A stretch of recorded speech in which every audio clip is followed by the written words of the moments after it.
After this, I'm going to give you both full permission to correct anybody on any kind of historical fashion ever. Thank you. Thanks. So I'm going to use that power willy-nilly, and I'm going to start insisting incorrect facts are for sure real, and I'm going to point them to this moment of this episode and tell them that's why I'm allowed to say that. You know what? It's going to be funny, so I regret nothing. Thank you. I was gonna say, Lillian, just make that into like a little sound clip that you can just play on demand from your phone. Be like, no, listen to this. See, I'm certified.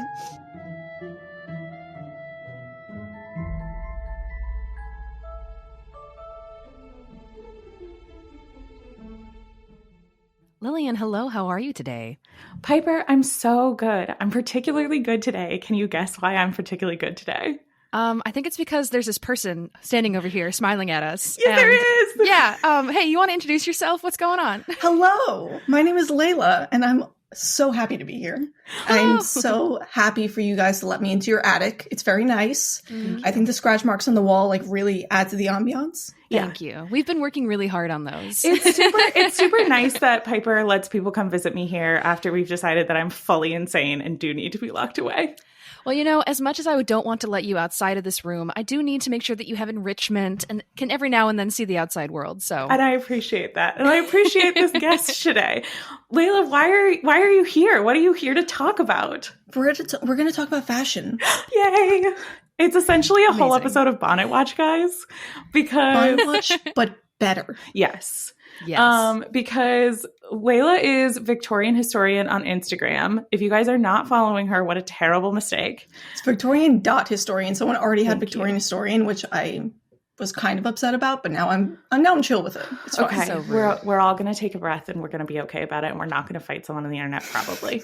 I was going to say, if you want to fight this person in a Kmart parking lot, we will be there for you. So. Yeah, for sure. Maybe McDonald's parking lot? Okay. Sure. That makes sense. That sounds good. Then we can get snacks afterwards. Yeah, there's snacks there. I've never even thought about that. What a terrible location we picked.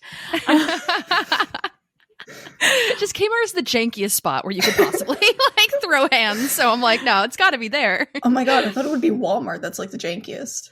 True, but Walmart is still open, Yeah. and there's like Kmart's around the Twin Cities that have been abandoned for years. So They just have like the sign outside and there's no store and it's just an empty parking lot. I don't think I've ever stepped foot into Kmart, so fair enough. Nice. You're not missing anything. But let's talk about fashion. Not Yeah, Kmart's. let's do it. And let's start the way we always start with guests, which is by forcing them to tell us what they have experienced with Jane Eyre. So why Jane Eyre for you? What's it about?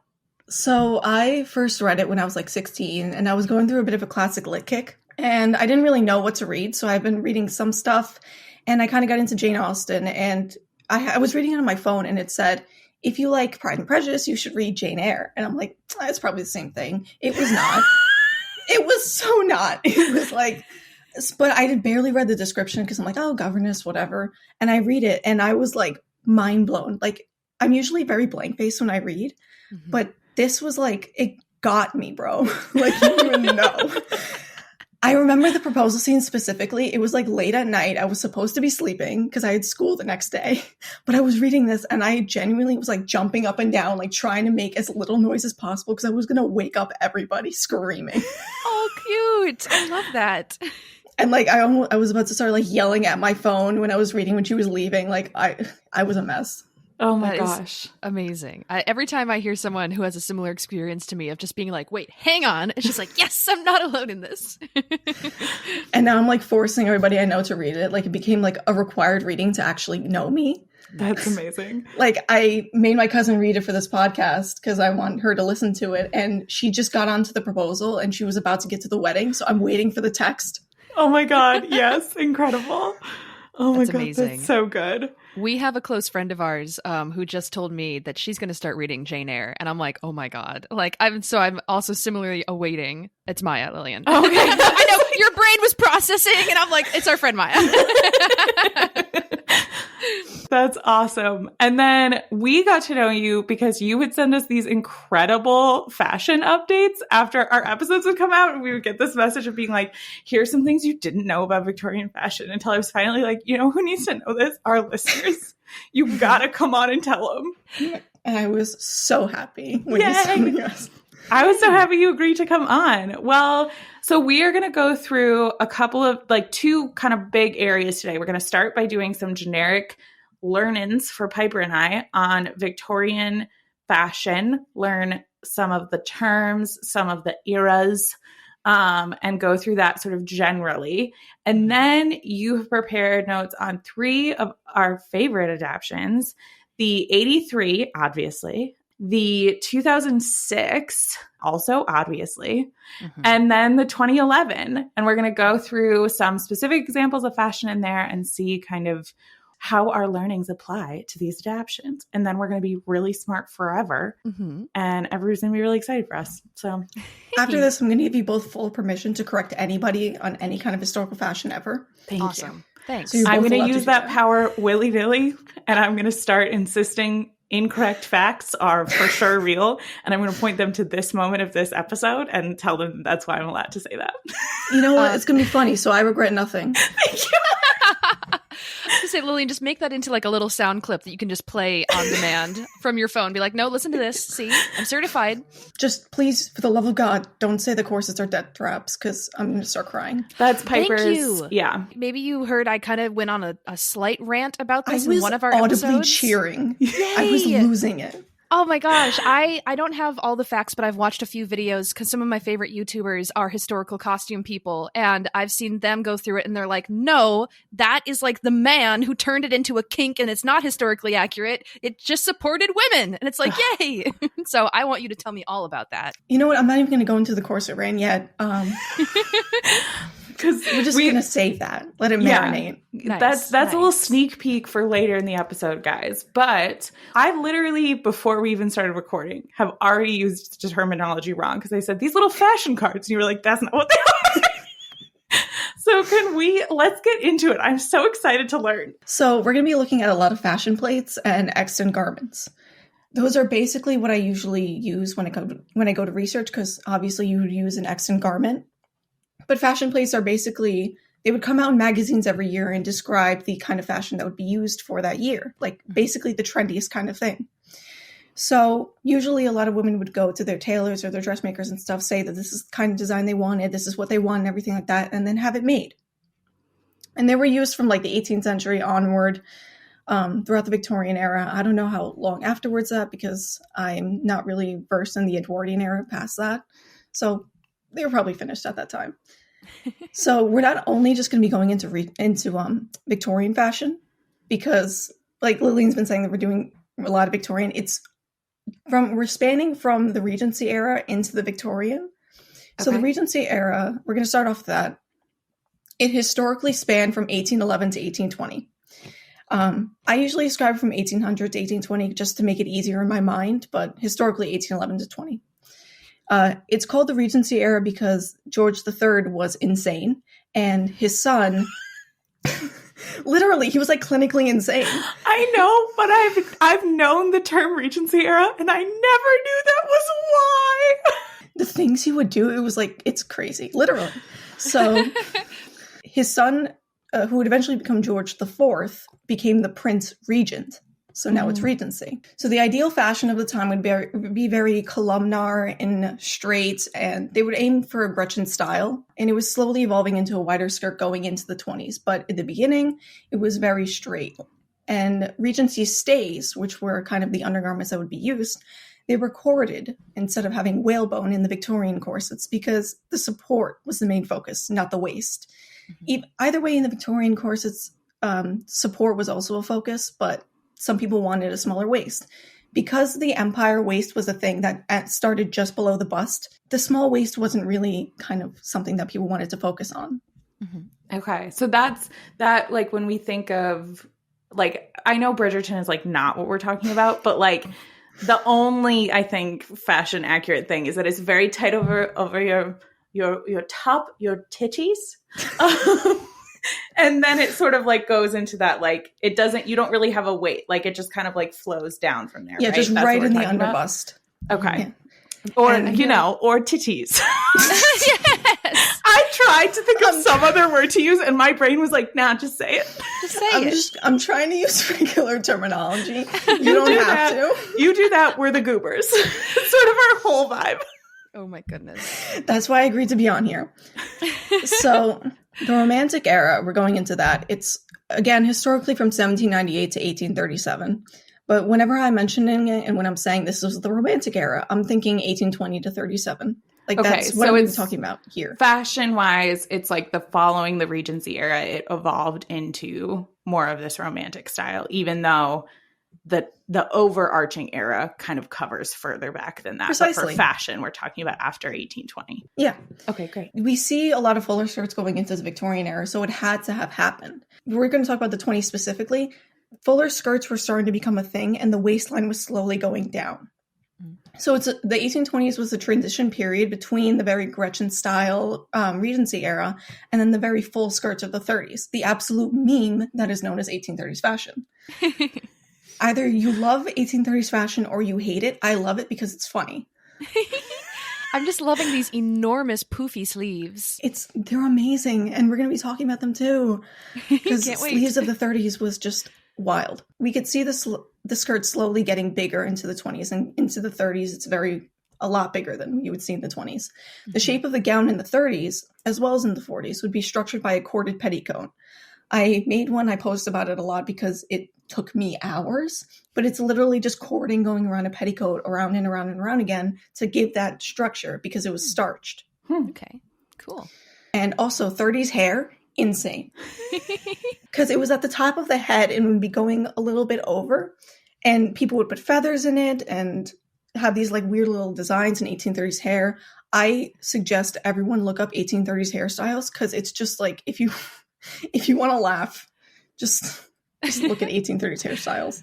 Leila, have you seen the show Gentleman Jack on HBO? I haven't because I don't have HBO, but like I've seen the fashion and it's so good. These plates that you're showing us in this document here, I'm like, that is like exactly what is on screen in that show. They did their research, which is amazing. I'll send you my brother-in-law's login. So you can watch it too.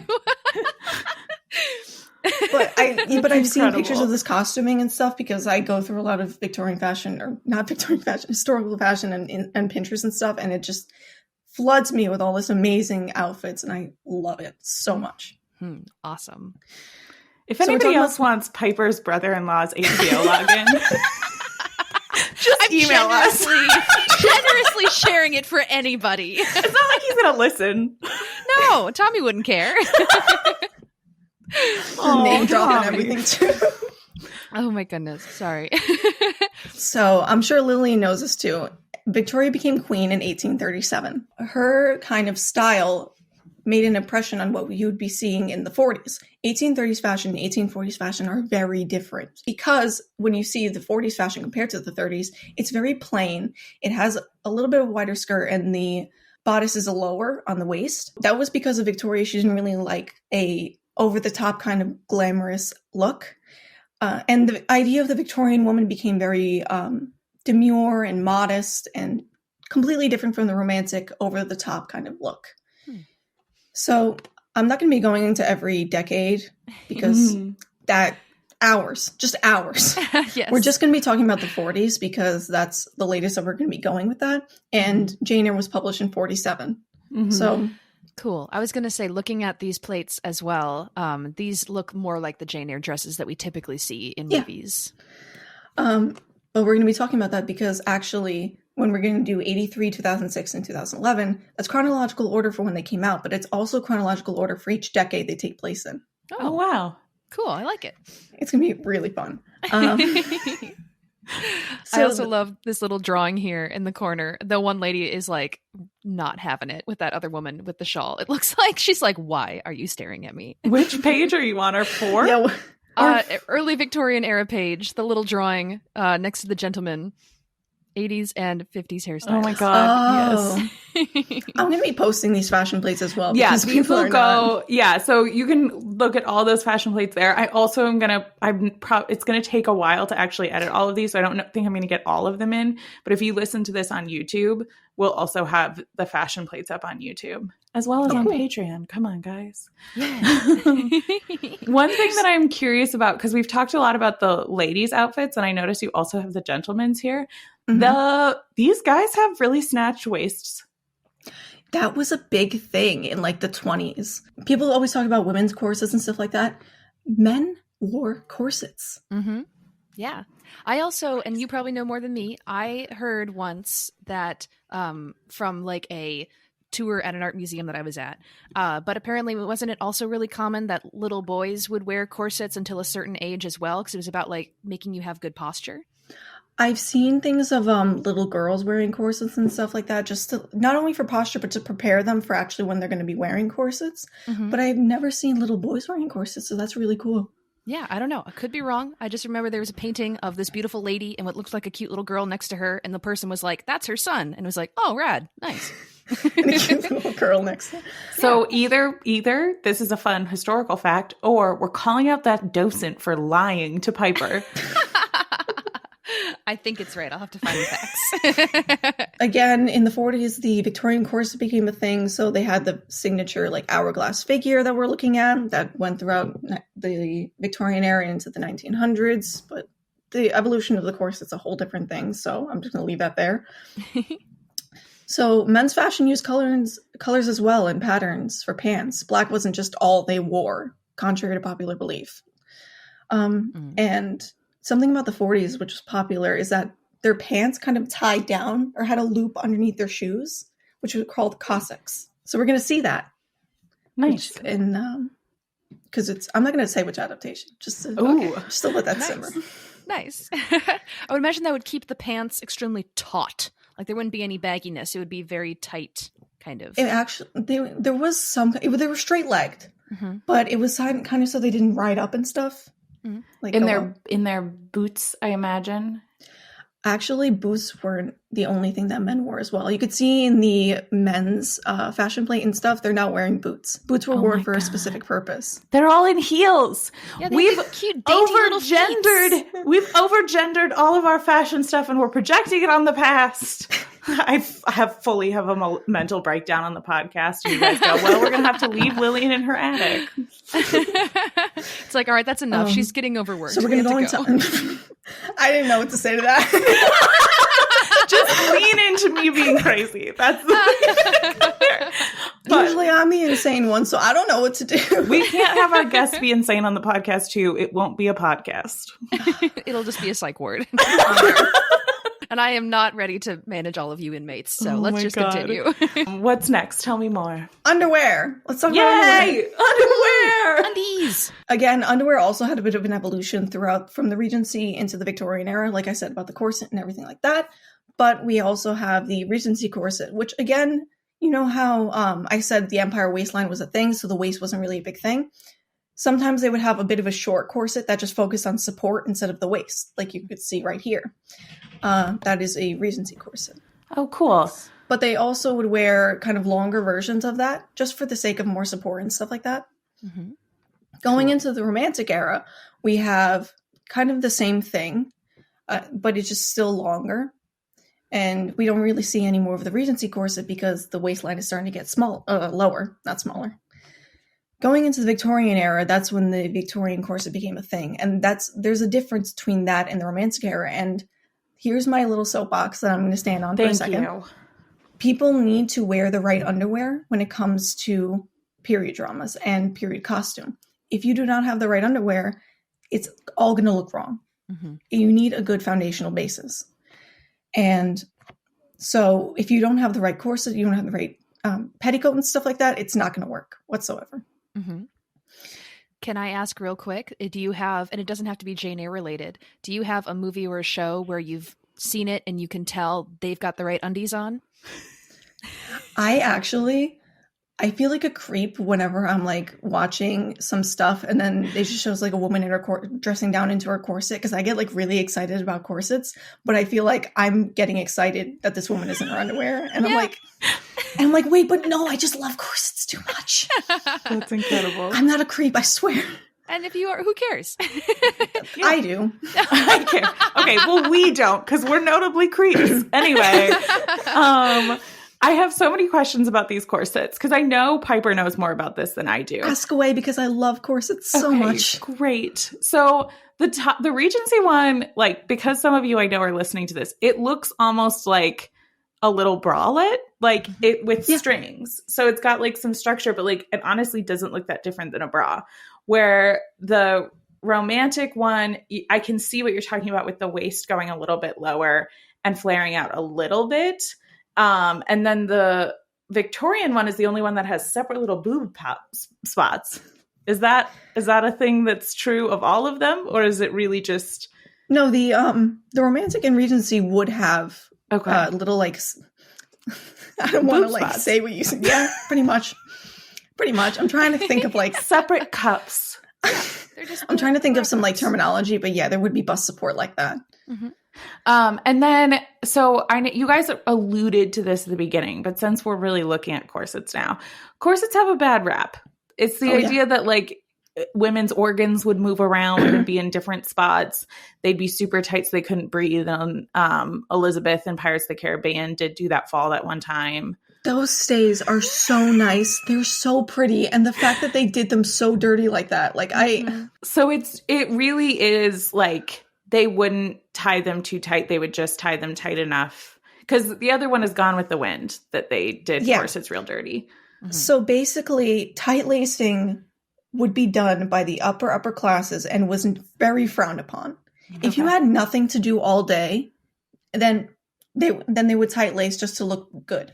But if you were a working class woman, and the majority of women in the Victorian era were working class. So someone like Jane would definitely not be tight lacing because she would be working. Definitely not. But would someone like Blanche be tight lacing? We're going to be talking about Blanche a lot, and she would be tight lacing. Okay. If she wanted to. Yeah. She could tight lace. Okay. And was the other thing too is like at this time, it was like having those curves really mattered. But how small you were, my understanding is that wasn't necessarily as important to be teeny tiny little skinny girl.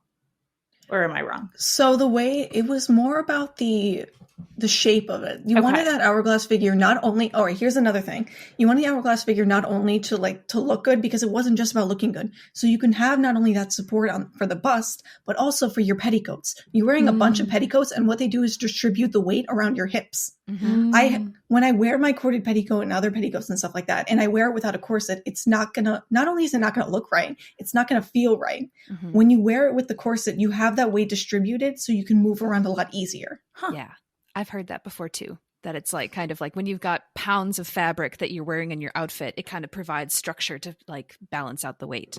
And the way that a corded petticoat would work is that you have it starched. And they would do that with cornstarch. My petticoat got very heavy after that, not only with the cording, but with the cornstarch. So when I put it on, and the weight was distributed, it actually did not feel as bad. Cool. I love it. And there's another misconception that it would just be skin on corset, like you just wear the corset with nothing underneath that. That is completely incorrect. Mm-hmm. You would be wearing something called a chemise under your corset. It would be linen. Mm-hmm. Mine are cotton, but it doesn't really matter as long as it's a natural fiber. It's usually linen though.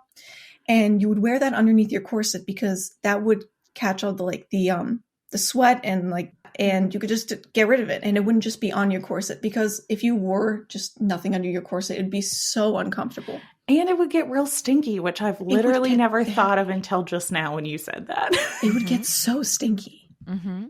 One example I can think of seeing someone have that underneath a corset in a movie is one of my all-time favorites, Lincoln. Have you ever seen Lincoln?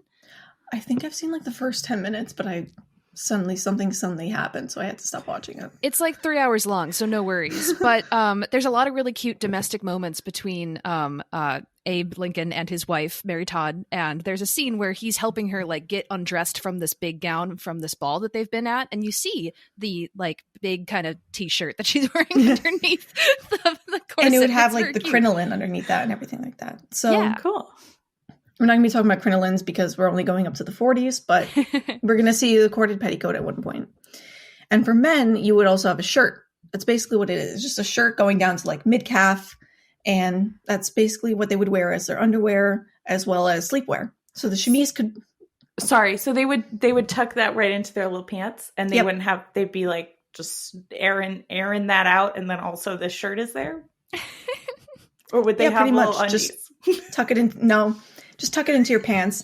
Sometimes when we wear nightgowns instead of the chemise. Is there anything else on the context we need before we go into the 83? I was just about to go into that. Oh my God, thank you. So Bronte never explicitly states when the book takes place. Have you noticed that? Mm-hmm. So I've seen a bunch of theories on the internet, and you have to bring in historical context with everything because of France, when Rochester was in France for that one time. Would it be through the Napoleonic Wars? It would not. So, and there's also the addition of 10 years in the end. Mm-hmm. So the best theory I'll go with, and this is what I follow as well, is that it takes place 10 years before the publishing of the book, so 1837. I also kind of wanted to take place in 1837 because that would mean that Jane and Queen Victoria would be the same age. Cute. They would both be born in 1819 then. Aww. And I was thinking about that, and I'm like, oh, Rochester would be born in 1799. I don't want to play this game anymore. Love it. That's incredible. But he would totally be the kind of person to make those stupid 90s kid jokes. Yes. And first of all, I make those stupid 90s kids jokes. I'm having a 90s themed birthday party. Oh my God. We'll And never Piper, be full I have adults. some big news for you. It's the 1790s. It's about Rochester. That's the twist. Yes. Only 1790s kids remember the Napoleonic Wars, right? All right. Jesus. Yes. And Jane's like, do you want me to lead you outside or not? Are we going to go or not? Incredible. So 1837. And we also need to address that costuming relies on a lot of different factors. For one thing, we need to understand the class and society of the character being dressed. Are they upper, middle, or lower class? They would obviously have a difference in the way that they dress. And the sewing machine didn't come into widespread use until around the 50s, meaning that hand-sewn clothes would be all that they wore and they would be expensive. There's also the character's personality. Are they like outgoing? Are they more reserved? What kind of ways would they dress in? And Book Jane has 3 dresses. A black wool gown, a black silk gown, which is the only good one she had besides the gray Lowood one.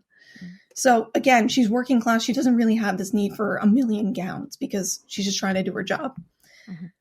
I'm going to be focusing mainly on Jane and Rochester, obviously, but people like Blanche and the Rich Guest because she represents the most in-style fashion there was. I'm not going to be mentioning St. John because not only do I want to throw bricks at him, but I don't know if his outfits represent his job in some way, and I'm in no way qualified to talk about the Christian church. Like, Okay. that's out of my reach. Sounds good. We'll give you that pass. Anytime we don't have to talk about St. John, it's a good day. So I'm good. It's amazing. So costuming really is important because not only does the accurate portrayal and characterization of everyone in the book rely on costuming, but what really relies on it is the accurate portrayal of a time and place in history, like how people lived and looked, because that's essentially what classic literature is, an extension of history. Mm-hmm. So whether Charlotte Bronte wanted Jane Eyre to set in her time or not, it's an insight of the lives of the people in the past, whether it's realistic or not. We need to see how these people live. Yeah. Are we ready for 1983? I am so ready for it. All right. We're on the Jane same Eyre, wavelength. 1983, starring Zela Clark and Timmy D, the one and only. Meow, Bow. So the costume designer was Jill Hardy. She worked with All Creatures Great and Small, 1978, and A Very Peculiar Practice, 1986. I have not seen either of them. Just on site, I could tell this was the 1820s, which is a really good thing, because that means they did the research. So like I said before, the decade was a transition period between the very Gretchen-style Regency era and the meme that is 1830s. So she has a high bodice, meaning it's starting to lower, but it's not yet to the waist. Her in her green gown and Rochester sitting with her. So her sleeves, I love her sleeves. They're showing what's going to become a leg of mutton sleeve, which were very popular in the 30s. I also just love that term. Do you want to know why it's called that? Yes, please. Because it looks like a leg of lamb. Yes. That's incredible. Sometimes when I watch period dramas and stuff, I kind of like lock in to what people are wearing and not focus on anything that's going on. So I'm going to be mentioning this kind of stuff that like maybe lock in on everything. And these costumes like really got me because I really like it. Yeah. The green gown with her and him in that room together. That's one of my favorites. I love Is that the little green? So it's I like think I so. would say like a dark, I mean, it looks to me kind of like a dark gray, like black almost, but I think it's just the way the color comes through. Yeah, I think you guys, I but- totally trust you guys. I would have guessed, I always thought that was a black dress, but I totally believe you that it's green. I love the details around sort of what looks like the V-neck style of that kind of, would you call that pleating? The way Yes. yeah, I love that. They were popular. That was popular around the 20s as well. So again, research is being done. Theory that Lillian and I have discussed a lot, especially since the 2011 movie, is the idea that Jane, if she had the money, would have been always a fashionable person. At least it seems that way. Do you have any thoughts about that? That is a very good theory. Yeah, and I never obviously thought about that. it could just simply be costume designers are like, I don't want to make just a drab, ugly governess dress. I'm going to add a little bit of flair to this just for me. So maybe that's it too. Also, if I suddenly got a windfall of the kind of money that Jane does, I would also be like, get me a stylist. We're looking good now. So I like what he's wearing. He's got the high collar and the waistcoat and the jacket. That matches the 20s pretty well. I like his cravat that fits, and he's wearing black for evening wear. I think this takes place in the evening. Piper's the expert. Yes. Well, so this scene would be when it's his first time hanging out with all of them in the drawing room. He's reclined on that chair and he is asking her to bring over the stuff, which is traditionally, like kind of an evening fireplace thing. They're serving afternoon tea or something. Yeah. Right. Yeah. It's after dinner, isn't it? Like after dinner, he meets her in the drawing room and yells at her about that time she was near his horse. Yeah, how dare she? God forbid. So this is kind of nitpicky, but a clean-shaven face on a man didn't come into fashion until the end of the 80s and early 90s. But that's like a little bit nitpicky, I guess. So what do you think he should like have a full beard or just like a mustache? Oh, no. Some nice chops, maybe. I don't know. Oh, the chops. Yeah. Yes. Incredible. I'm going to fix this picture and I'm going to put it on Instagram. No. Don't ruin him. He's too pretty. He's going to look more historically accurate when I'm done with him, Piper. I want you to just like open up MS Paint and then just like scribble some lines on his face. I'm going to do it in Canva, but yeah. Amazing. I Can't am wait. so looking forward to this, but dreading it at the same time. I know. That's sort of the vibe I like to give off with our Instagram. So good. Excited and afraid. So the middle part on her hair was pretty fashionable, and as for curls on her bangs and the sides. But I doubt she would take a lot of care in giving herself curls, though, because like she doesn't really have a lady's maid, and she's just trying to do her job. So this is a plainer version of that, and I'm not really mad about it. So the hairstyle that she has is like the hairstyle I think of for Jane Eyre, like the swoopy, kind of tucked up into a very practical bun. Would that be what a working woman would wear at that time?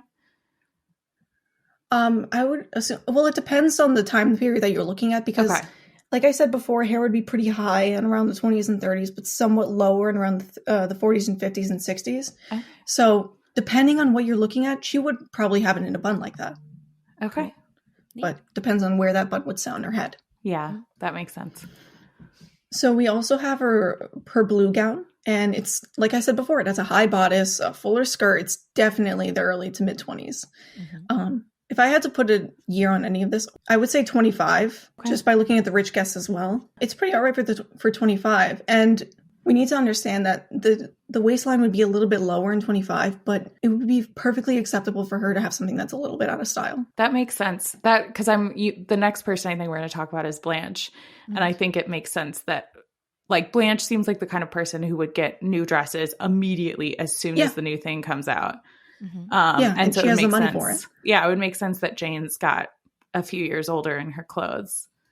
Yeah, she also just came from like a sad little school where no one had any fashion. So like, how would she know what's hot? Yeah. She's not getting the latest magazines, which is sad. Which is shocking to me that Broccoli doesn't want to get her the latest magazines. Come on. Oh, and speaking of Broccoli, I forgot to mention, his daughters, when they show up at Lowood and everything, and they're dressed in like the latest styles and everything, they are most certainly wearing curls. So him cutting off that one girl's curls, that makes it even worse. No, he's the absolute worst. So yes. That's all we're going to be saying about Broccoli right now. Yes, thank you. Goodbye, or anymore.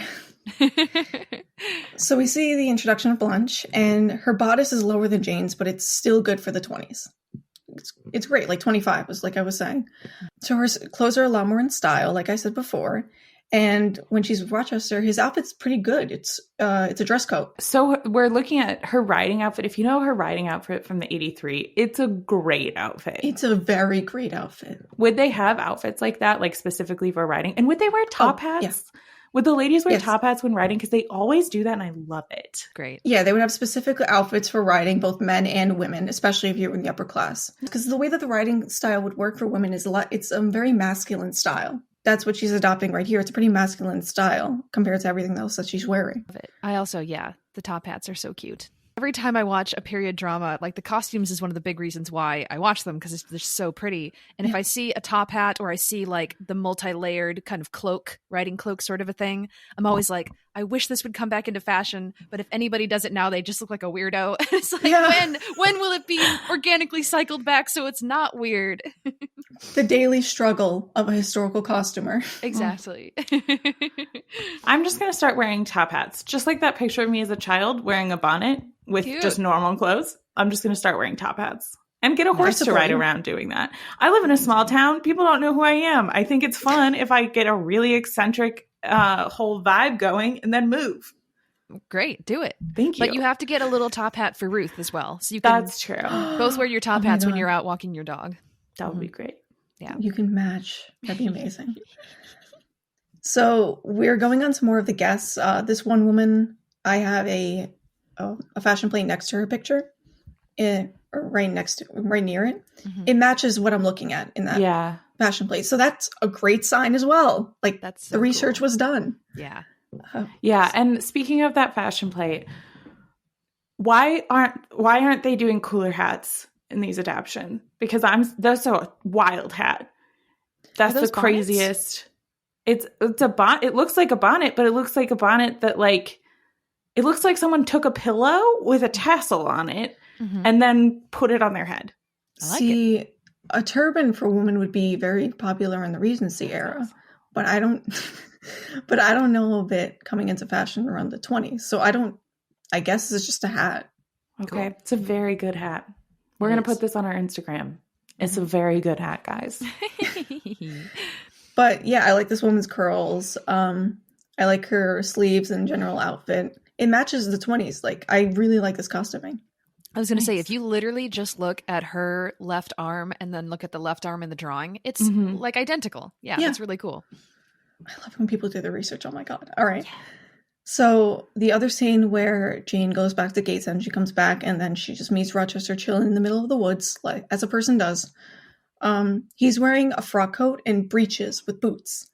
Those are country sportswear garments and appropriate for him going out and just, I guess, chilling in the middle of the woods. Yeah.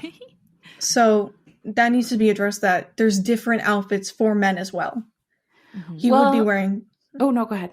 He would be wearing boots if he's going to do something active, and breeches as well. Yeah. I also really like that, haven't, because I don't pick up on the fashion stuff quite as much other than the bonnets. But I've never noticed that Rochester in the 83 wears a ton of different outfits, which he would, to Jane's 3. Yeah. Which is amazing. And I love it when people do that. Ooh, Leila, I have a question. Yes. I wonder if you have an answer to this. So the brown jacket that he's wearing in that scene where he's in the meadow, it's one of my favorite styles where it does the thing where the top of the lapels are black and then the bottom of the lapels are not black. Like he's got brown lapels on the bottom that match the rest of the suit, but the top part is black. Does that thing have a name? I don't think so. I think that's just a little construction thing, part of the design. Okay. Just wanted to know. Whenever I draw people in this time period, I'm always gotta make that top part the black color because it looks so nice. It's a nice contrast. I like it. And I usually, onto the wedding, her wedding gown is white, which is perfectly fine. See, although if this is 1820, though, that wouldn't have been true. I was waiting for that question. Thank you. So, it's the only thing I know about fashion. I was waiting for this. So Victoria did start the trend of the white wedding gown. That is a true thing that happened. However, she got it from somewhere. And because she was the queen, she would unofficially become the style icon of the entire country. But before that, wearing white to their wedding was somewhat popular for the royalty and upper classes and stuff. Other colors would have been used, like pink or yellow and stuff. It just there wasn't an official color yet. White was just one of them. So knowing Rochester, how he would want to get like that best of everything, it'd be perfectly acceptable if she would have a white wedding gown. But the thing is, the white wedding gown is also so ingrained into our brains that like when you watch a period drama and you see a wedding, you need to have a white wedding dress, or else you're not going to like pick up that it's a wedding. Yeah, that's a good point. So especially when there's no one's there and it's a really sad 3 people in a chapel having the saddest wedding, like it is in the 83. So the upper class did do it, and you can find some white wedding gowns before when she was married to Albert. So this isn't historically inaccurate. Nice. Cool. What about his blue suit? I was going to go into that. So he is wearing multiple waistcoats, as you pointed out before, which is historically accurate as well. Men would wear multiple waistcoats at this time to kind of give off the desired silhouette of like a larger chest, broader shoulders. So him wearing multiple waistcoats isn't that bad of a choice. And the baby blue for the coat, I haven't seen anything that resembles that. Maybe a bit of 80s influence. Yeah. We're looking at the picture where Rochester looks absolutely insane, but not as crazy as his wife. His waistcoat, he's totally sane, and she needs to be in an attic, and that's the only thing that anybody needs to know about this couple. I'm sorry, what wife? He's not married. That's a great point. At this point, he is not married, and he looks fine, and everything's fine. Just don't go in the attic. As he actively screams at Jane, "Don't call me married!" So, yeah, we gotta believe him, right? Yeah. Just don't go in the attic. It's fine. His waistcoat, cravat, and collar all look good. He looks like an idiot. I'm sorry. He just looks so messed up. I think this is after the gypsy scene, right? Yes. Yeah, this is right after he revealed, because he is a maniac immediately after that, and before that, and during the whole thing. But maybe we love him anyway. But I couldn't get a good look at his outfit when he was in the costume, which I would love to have rated, but I can't. Oh my gosh. I feel like it was just like a big blanket over his head. Which is horrible because I want a better outfit. Yeah, that'd be nice. If I was Jane in that entire situation, I'd be making fun of what he's wearing. Yes. You'd be like, is that one of my dresses? Like, what are you doing? Give me the bonnet. Give it to me right now. You lost privileges.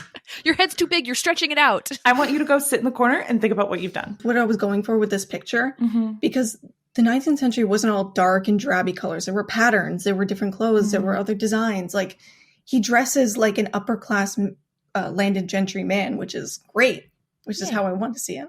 Yeah. Let's talk about Adele. Yes, please. She's got the wildest bonnet in this, and I love it. So the clothing of little girls will be based off of adult dress. So having her dress up as a little lady in her little like ball gown and stuff is perfectly fine. Her curls are adorable and accurate. And young girls would have skirts that were a little bit shorter, which is, I think, seen in this picture. They wouldn't be floor length as an older woman would be. So I've seen a lot of accent garments with these little puff sleeves that she has on, which is historically accurate then. Nice. Her bodice is still high, so it's indicative of the 20s as well. Even she's having like this in vogue fashion. And this scene also has Rochester in evening wear, which is great. And he has a frilled shirt front, which I like. And his jacket and pants are black, which is great for the evening. Yay. Her bonnet, it's a bit tall and high, but outfit's cute. Yeah. Yeah. The bonnets that they put on children in the 83, the bonnet to head ratio is hilarious. Child Jane has my favorite when she gets dropped off at Lowood. Her head looks like it's like she put a full-fledged mixing bowl on top of her head.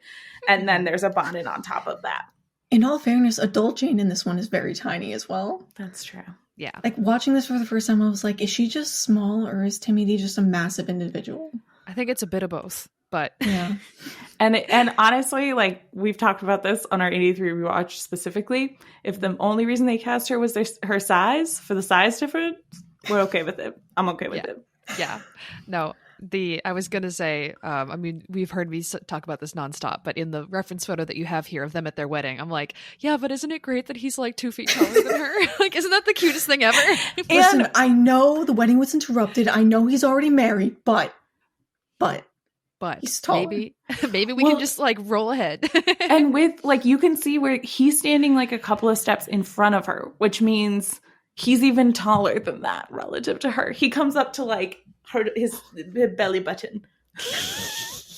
Like, let me just pick up my little bride with my fingies and pop her into my pocket, and then we'll go up to Jane, that attic. let's go on an adventure. It's a little fairy. If he could keep Jane in his pocket, he totally would, and that's really cute. She's a little fairy he keeps in his pocket, and that's fucking cute, guys. Adorable. I love it. Little pocket Jane. Overall, this is pretty good costuming. Like, I'm not mad. Yay. Which for the BBC doing a miniseries, like we've talked about the 73 that was only 10 years before this by the same studio that I am not mad about, but that's the 70s. That's all those costumes are from 1973. Let's move on to 2006. The costume designer was Andrea Gaylor. She won a Primetime Emmy Award for Outstanding Costumes for a miniseries, movie or special, for this adaptation. And she was also nominated for a CDG Award for Outstanding Costume Design for a television movie / miniseries. Well done. So this one actually has a year. Nice. The miniseries takes place in 1837, but there is some inconsistencies with the timeline. Okay. We have Rochester flashbacks in this one, which is cool, but the thing about it is that they're wearing Bertha in general is wearing distinct Regency attire. In the end, after the marriage, Rochester says that the wedding party is, quote unquote, 15 years too late because he's dramatic. Mm-hmm. So he would have married her in 22. So there's a little bit of inconsistencies. But going on to that, we also see Celine in a flashback. She's also wearing Regency. Mm-hmm. So it's like a little bit off. But Take back that woman's award. She didn't do enough research. She doesn't deserve the Emmy. I really don't want to roast this one because people really like this and it has awards. I'm just saying the facts. Don't go after me. Well, please. and if it's just the flashbacks that are wrong, I'll give them a little leeway on that. Oh, your face. It's not just the flashbacks. Guys, buckle up. So let's continue, shall we? You're like, okay, so this woman won a lot of awards for these costumes. I don't want to say anything. Did she do her job right, though? We'll see. So what I like about this is that Jane's clothes go from dark to lighter as the story progresses, which you pointed out as well. Like in the end, she's wearing white and stuff, which is really cute. So we're looking at Jane's gown that she wears with the little red neck scarf, which I think is adorable. It has lower shoulders and a bit of a dropped bodice that accentuate a little bit of an hourglass figure, which you would see in the 40s. The sleeves on the gown, with the necktie are called manchette sleeves, and they somewhat resemble the pagoda sleeves that would eventually become popular in the 50s and 60s, because the pagoda sleeves are absolutely massive and they start around the elbow, with these just flare out a little bit. Cool.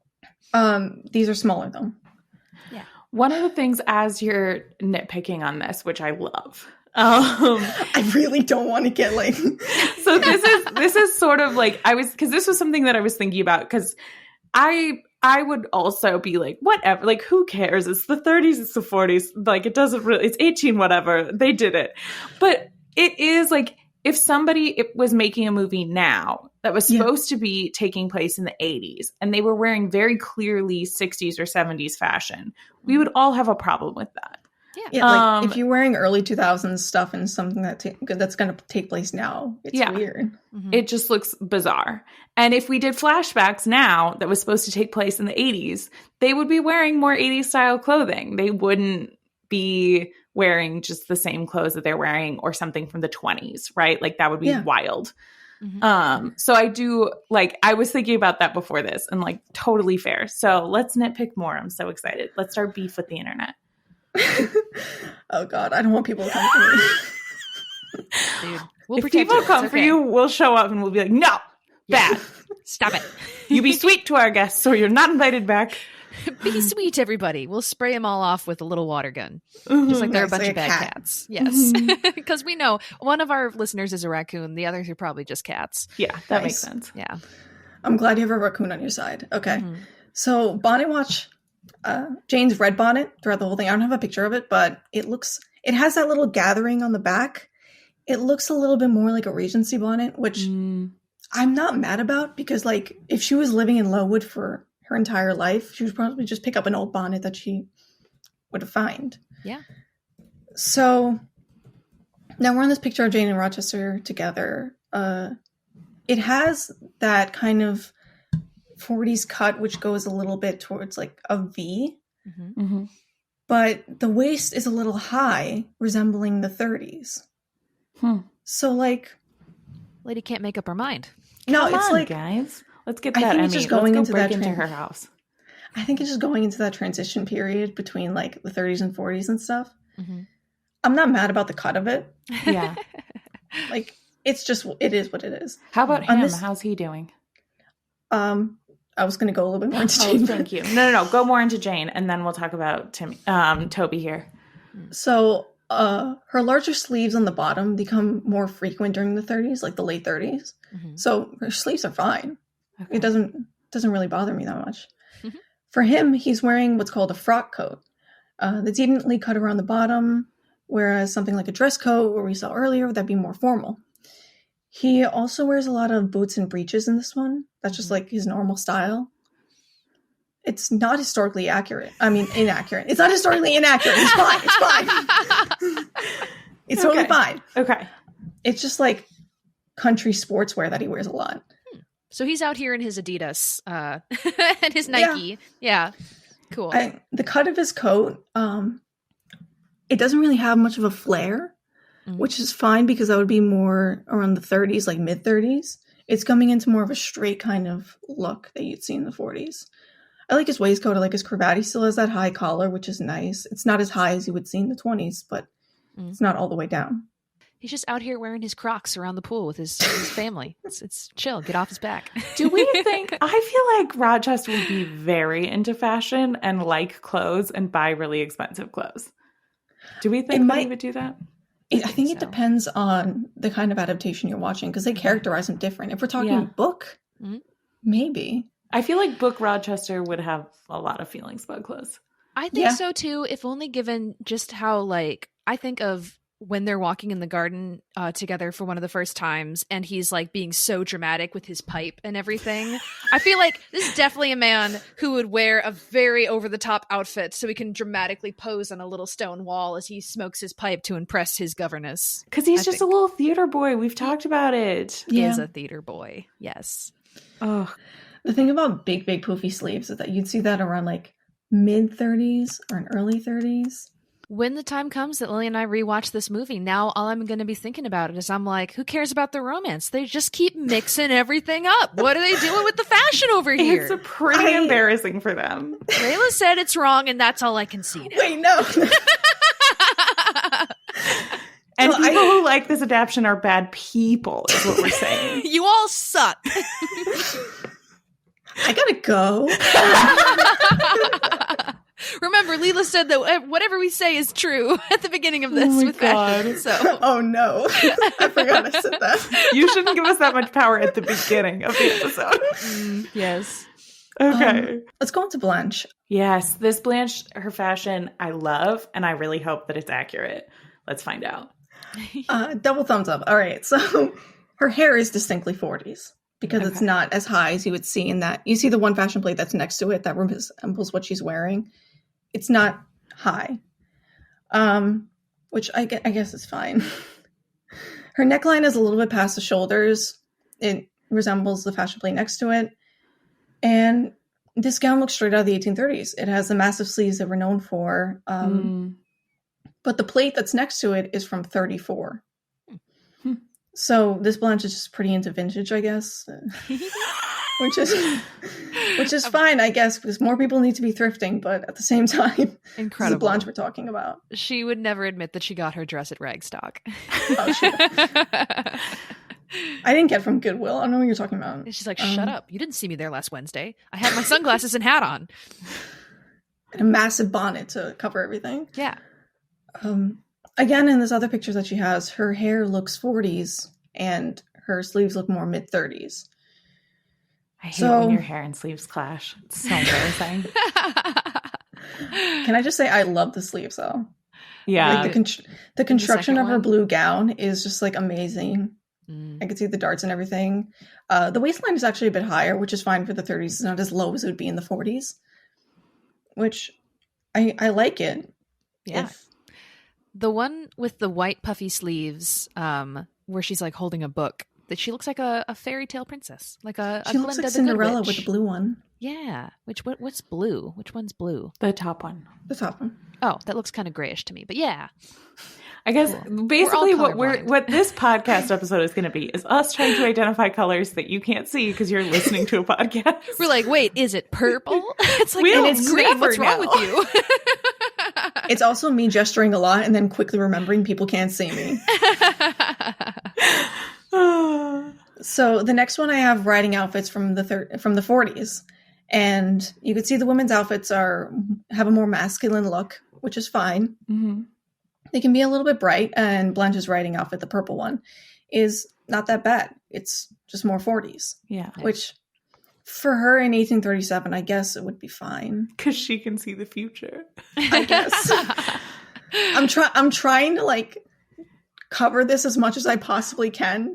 Well, and I I almost wonder, like, when I'm thinking about it, like, to cut some slack for the costume designer, because I agree with you that, like, it matters that they're accurate because it matters to the storytelling. If you're trying to tell a fashion story that somebody is more ahead in fashion versus somebody else, and we're talking about over 100 years ago, I can understand how you would be like, I'm going to pull from this decade for Jane and from this decade for Blanche so that they have distinctly different fashion. Yeah. And just... I agree with you. I just don't want people to hate me. You're like, I agree. I completely agree. Wrong. And I was gonna say it's Jane having the manchette sleeve that I noticed before that was popular to the 40s, and then Blanche just wearing something that's like distinctly mid 30s. It's like opposite. Yeah. Bizarre. But it's still the 30s. Like, they're over the top. They're insane, and these kinds of look plain in comparison. Which is kind of like a missed opportunity because Blanche would just be over the top with everything, knowing her. Yeah. God, so I just keep thinking about Gentleman Jack, and I've been trying to get Lillian to watch it too. I know. I was like, when is this going to turn? I will watch it, I promise. Okay, you better. She knew something was going to happen. Yeah. So. And for the neckline and stuff, wider necklines would be used for day wear as well. So they could have an over the shoulder like neckline thing. So if I saw this for the first time, it wouldn't like scream 30s to me. I guess I could like pinpoint it just by looking at the sleeves and like the bodice, how short it is, and the gown. But it's not like over the top 30s to me. And her hair is, which is 40s, is like a little bit throwing me off as well. Let's move past her. She's too upsetting. Yeah. We're moving away from her. Moving on. How about some dudes? Let's talk about why doesn't Toby have a snatched waist? Yeah, why is he not leaning like these little dandies against the fireplace? Come after Toby Stevens. The Jane Eyre community is going to be fine with it. Yeah. Daddy Stevens can take it. Throw it. Give him what you got. No, I don't like making fun of people. Oh, she's too sweet. We're too roasty toasty for her. Okay, you're doing great. So having a snatched waist, as you said, that was more popular around like the 30s or 20s when men would be wearing corsets. Okay. Now it's like not really that big of a deal. His evening wear is accurate for the 40s. Okay. Cool. Nice. I like it. I like it a lot. Tell me about this orange jacket. I know I'm probably skipping ahead a little bit, but God. I have got to hear more about it. I am so excited to talk about this. I do not like it. Oh, tell us why. Because he stole it from a chocolate factory? It might be my intense hatred for the color orange. Okay. Like, I have a deep-rooted hatred I'm so glad. for the color I'm just going orange. to take off my jacket really quick. Oh my God. I'm fully wearing an orange shirt. It's orange and pink. There you go. You're safe. I put 2 pictures of this jacket just to make you like know that I want to talk about this. It was a choice. It was such a choice. So like I said before, the gentry would have like outfits specifically for riding. Mm-hmm. So the fact that he has an outfit for that is perfectly fine. Mm-hmm. But usually The color would be like black, brown, maybe like a dark green, a dark red. I don't know why neon orange is the chosen. I'm going to do a secret defense for our soon-to-be Emmy-stolen costume designer. Which is Blanche and Rochester both have incredibly bright riding costumes, and we often see them from a great distance. So I think that my theory is that's why. Is so that they could shoot from really far away and we could still see who it was. And maybe that's actually a good point. Yeah, maybe she designed Blanche first with the purple, and then she's like, well, I guess he'll just be orange to be kind of like offsetting that. So, because when you have this girl over that you're trying to make your governess think you're wooing the other one, you have to obviously base your outfits around her so you can be with the whole cute matchy-matchy. I know, but like the fact that... No, but what I was also thinking, it makes perfectly good sense. But dark red was also a color that could have been used. So if he wore dark red, he could have been matching Jane. And again, well, this is one of the reasons that we're stealing your Emmy, ma'am. We took it away break from into you. Your house and take it's not it back. going to be me. She was Lillian and I the will main do it. part of it. we were just like sort of there, and we're holding her back from stealing the rest of your belongings. I was going to say, when we get caught by the police and we're arrested, we're like, no, it was Leila all along. Leila did it for sure. Thanks for coming on our show. That's the main. Thank you so much for being here. We're not going to pin any crimes on you. We promise. I hope I don't look too stressed. It's like the yellow as well. That's like that he's wearing with it is also funny. Yeah, I agree. I don't like this outfit. No, it's it not contrasts his dark hair so like weirdly as well. Well, and he looks so good in the other ones. Like he looks so good in the other outfits, and it's just a lot. It's a choice, and it's not the choice I would have made.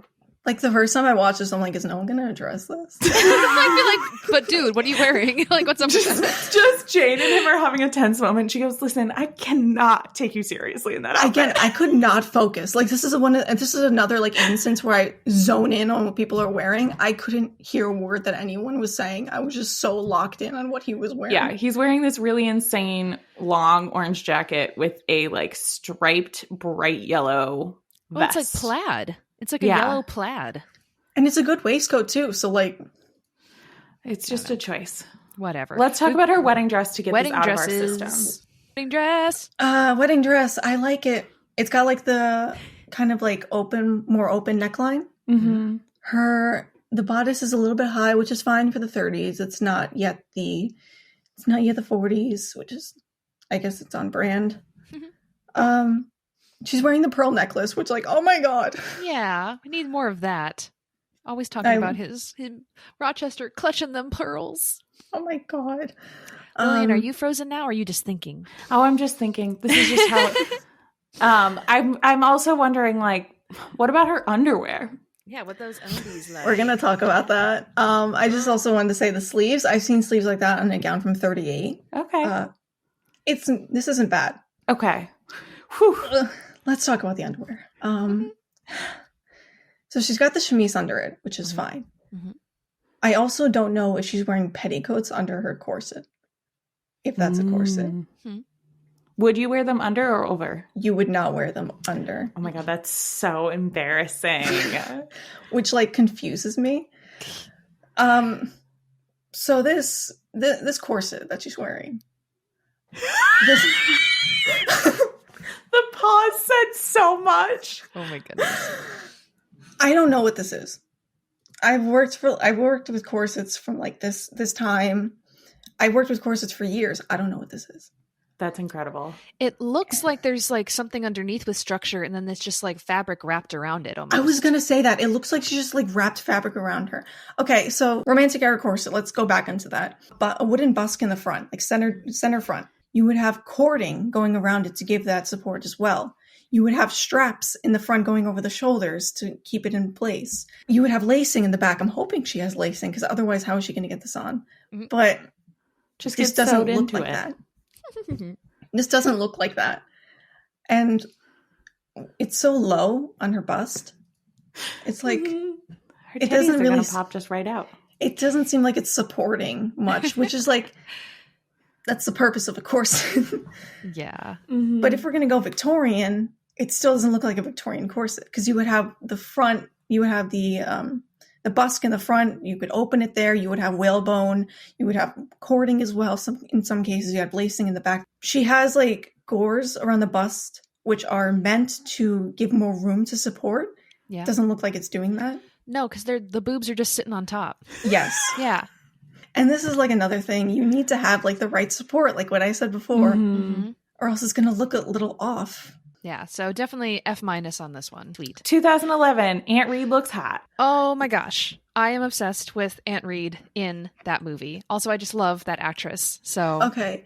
So, yeah, this was also my first adaptation. And again, like I said before, I was a little baby historical costumer then. But even then, I could tell, like, this is amazing costuming. Some of the best costuming I've seen in a period drama. Nice. So Do we know pretty. anything about the costume designer for this? I was going to go into that. Okay, Okay. perfect. Thank So, you. the costume designer was Michael O'Connor, and Okay. he did an interview. And he said, there's different versions of Jane Eyre, but you can always tell the period was made from hairstyles and such. We wanted to go back to the real thing and said it really when we thought it was written, especially with the cottons, textiles, and textures we used. They're all based on real designs of the time. Cool. He went so deep into research. Aw. And then another quote was that the lining, the buttons, stitching, everything was totally researched. I always say, is there a reference for that? Is that something they did? And if people say they don't know, then I say we can't do it.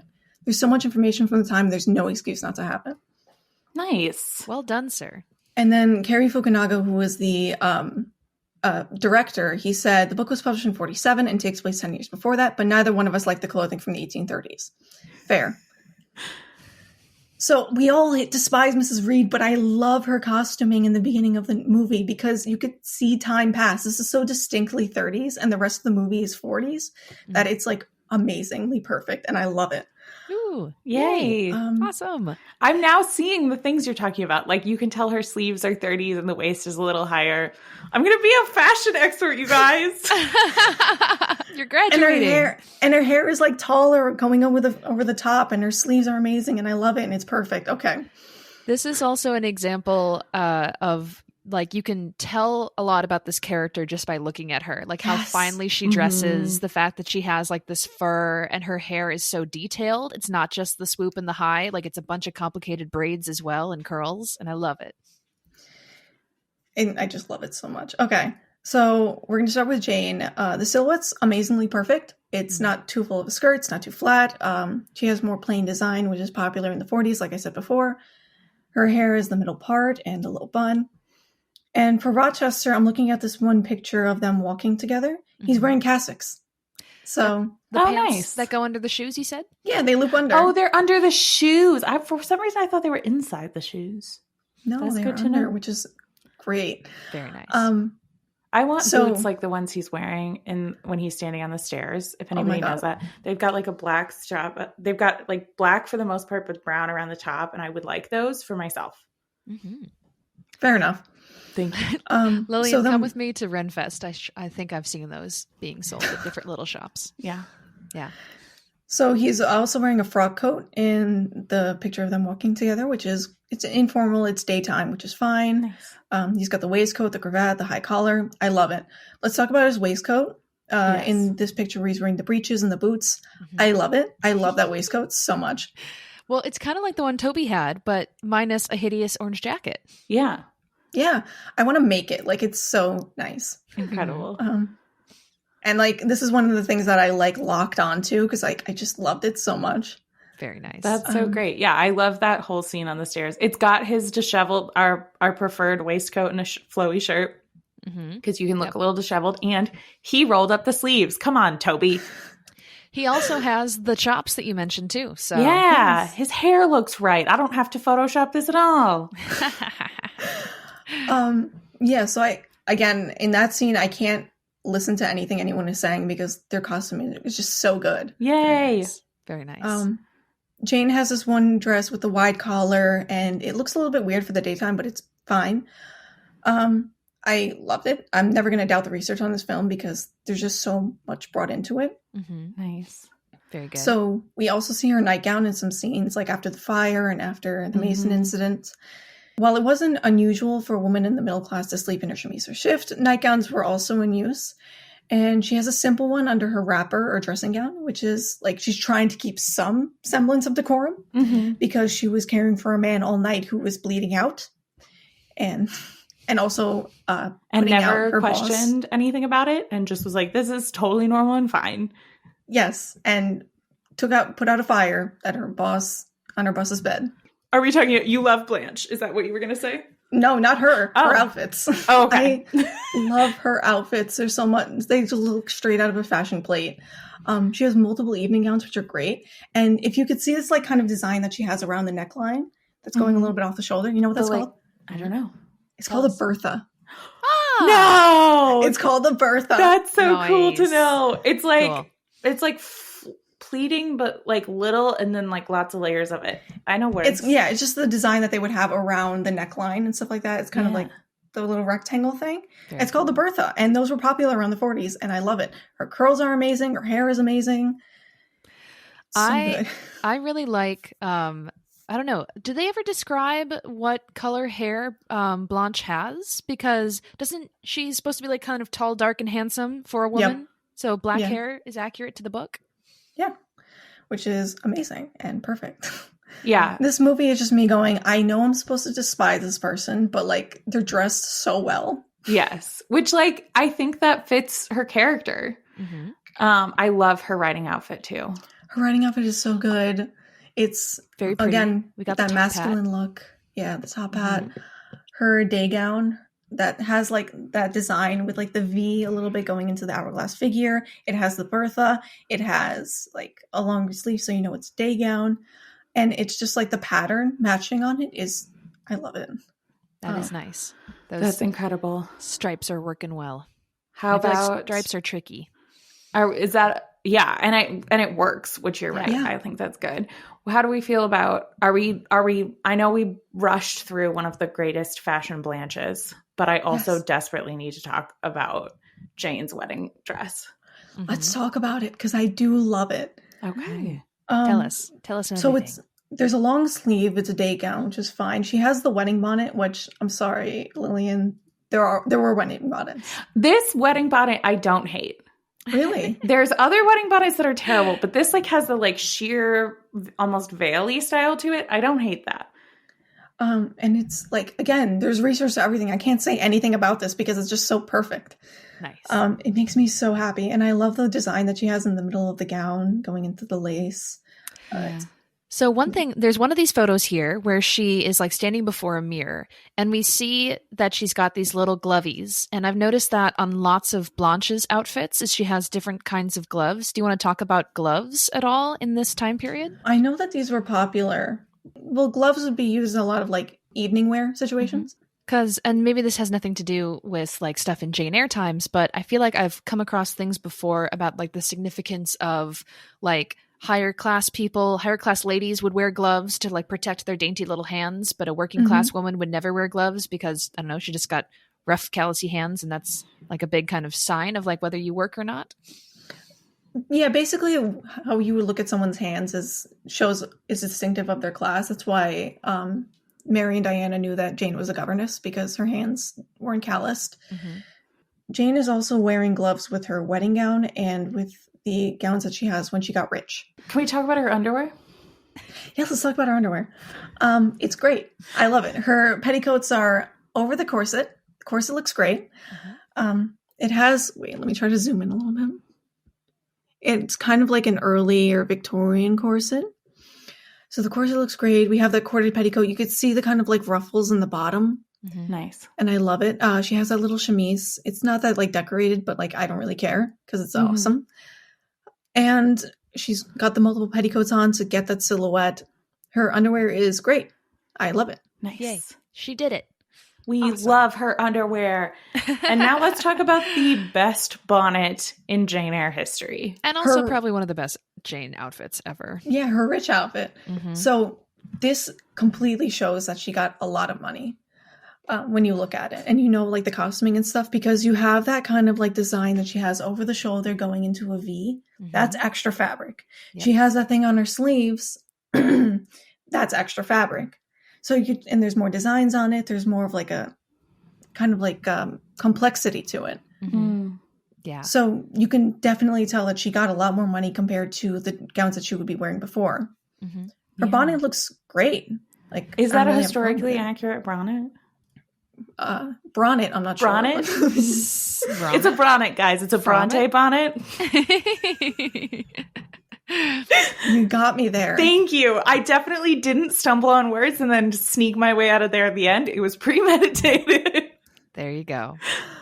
So I'm not going to say anything about like historically accurate, not because there was a lot of research in this. So it is. Okay, great. It is.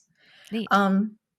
It's so beautiful. I'm so obsessed with it. The way it's kind of like transparent, like the lace and the structure of that. I love that too. It's very cool. I love this entire movie's costuming in general. I think it's done so well.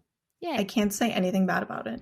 So if you were to take the 11, 2006, and 80s and then rank them, let's maybe do historically accurate. And then also if you have notes additionally of just like what you like personally, how would you rank these? Okay. And nobody's allowed to get mad at you because we'll fight them. Do you want to do like a go each one, like 1 out of 10, or like just in their own kind of thing? I would say there's a gold medal, a silver medal, and a bronze medal. All right. Nice. And you can give those to these 3 movies. What are you going to do? I don't know, because 83 and 2011 do have like a lot of research done. Mm-hmm. So I kind of want to give them both like the gold medal. But you can pick the one whose outfits you like better too. Like you can you can have that be the tiebreaker. Mm-hmm. Nice. So I'm going to give the gold medal to 2011. Okay. Nice. Just by like a hair. Mm-hmm. Okay. The silver is going to go to 83. Nice. And then the bronze medal to 2006. 1 bronze medal, 1 stolen Emmy for justice. Yeah, taking it back. She did not do her job well. We're so mad, and we're sticking to this. And this is not a joke. This is real. A bronze medal and a historically accurate corset. That's what they get. There you go. Incredible. Very nice. This has been so much fun. And genuinely, if it weren't for the fact that this is going on the internet, we would be talking for another 40 minutes at least. Oh, yeah. Oh, dude. Thank you for your expertise, which we didn't really cover, I think, how you learned so much about this. Yeah. Is it mostly just research on your free time? Have you taken classes, like things about like the history of fashion? Tell us. Pretty much. I was always obsessed with fashion, even in history, even as a kid. Like when I was a kid, I would watch documentaries when I had nothing to do. Like I was that one. Nice. I love that. And I kind of fell into like this YouTube rabbit hole of the way people would dress in different time periods. Because to me, it's a lot more of a personal kind of look into history. Yeah. Yeah. And I just loved it so much because there's so many like detail-oriented little bits, and I love little details like that.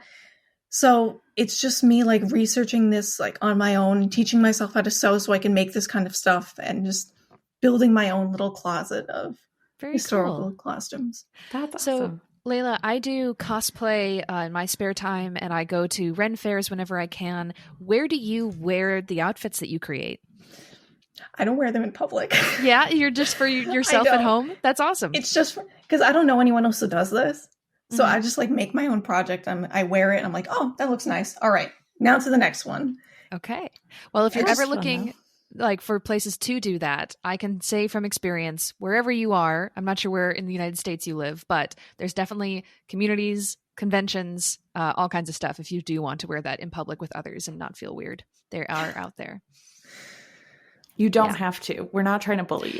Yeah, you can also wear your stuff at home. But as someone who gladly goes out to show my freak flag in public, I'm like, you're not alone, everybody. I want you to leave the house dressed as Jane Eyre. Yes. Right now. I literally have a gown for that. I could do that if I wanted to. I saw that picture on your Instagram. It's so beautiful.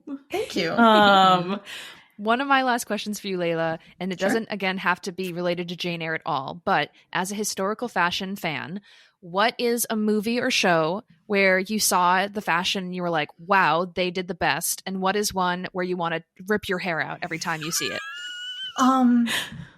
Okay, so I'm going to say maybe for good ones, Downton Abbey is like a massive. Fun. I Yay. love Downton Abbey so much because the costuming is amazing. Jane Eyre 2011, like I said before. Oh my god, so many. I have so many, but like I can't think of any right now because I put it on the spot. Thanks. You for can that. No, I'm just also welcome. you can also email them to me, and we can put a little list on our Instagram. Give people an incentive to go there. And ripping my hair out, I saw like one picture of this one movie like about Anne Boleyn. The other Boleyn girl was at it. Yeah. Mm-hmm. And she was wearing something that was so not Tudor, but trying so hard to be. And I just like looked at it for a good while. And then I said out loudly, what am I looking at? And then you banned ever watching that movie because it would just make you cry. I think it's also historically inaccurate as well, like in general. Mm-hmm. Yeah. Yeah. Cool. That's so my funny. gosh. Leila, it has been an absolute pleasure for you to have your expertise, to have you walk us through this. Now we know so much more than we ever did before. Thank you. People want to like follow you online, stalk you, how can they do that? Okay, so I am on Instagram, as said before, Victorian.historian. Remember the dot. Nice. I sell things, and I also rant about classic literature a lot. Nice. Like a lot. So Which if you're is also into that, what we do. So heck yeah. But I'm also on Etsy because I have a shop. So if you would like to browse my wares, I'm Leila's Historic Dress on Etsy. I sell 18th and 19th century women's undergarments. Nice. So that's why I know so much about corsetry, because I make corsets all the time. Yay. those links will for sure be in the episode description. Thank you. Yes. So stalk Leila, give her all of your love, go and buy her corsets, Only wear them be under sweet. your clothes. If we find out you're being mean to her, we will come to your house. Yes. And steal your awards. All of them. You got a your participation trophy. You got an Emmy? We're taking that. You got a participation trophy for soccer when you were in 5th grade? That's coming home with me. Yeah. Your 2nd grade spelling bee trophy, gone. Exactly. Gone. No more. You'll never be able to prove that you did well at spelling in 2nd grade. Never.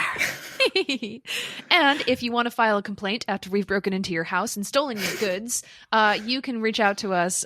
We are at Airbuds on most social things. You can also send us angry emails or emails of love and affection. Airbuds@gmail.com. No neutral emails, please and thank you. Yes. If you have Only the extremes. If you have only nice things to say about us, thank you so much. Please give us 5 stars on the podcast apps. Please, it would be so nice. Write a couple sentences. We love you. Love us. Can I give a 5 stars Please. and be like, and put in the comments, I hated this. Like, this is so annoying. Please do. If you give us 5 stars, we'll find ironic reviews funny. If you give us 1 star, it'll make me cry a little bit. Just a little bit. Next week, we're going to be, so this is coming out end of February. We're recording it way sooner than that. Next week, we're doing a palette cleanser that we don't know what it's going to be yet because we're doing a survey that's specifically for my birthday. So it's all ones that I chose. So you guys probably know what we're going to watch, but we don't know what we're going to watch yet. Happy Yay. early birthday. Thank you. Birthday surprise. Yeah. Woo. So yeah, make sure to chime in if that poll is Pick still available. Bridgerton season 2. Piper No, will don't. love it. No, Piper's please don't. gonna love it. She's No. gonna love it. No, I want to see Notting Hill. I've never seen that one.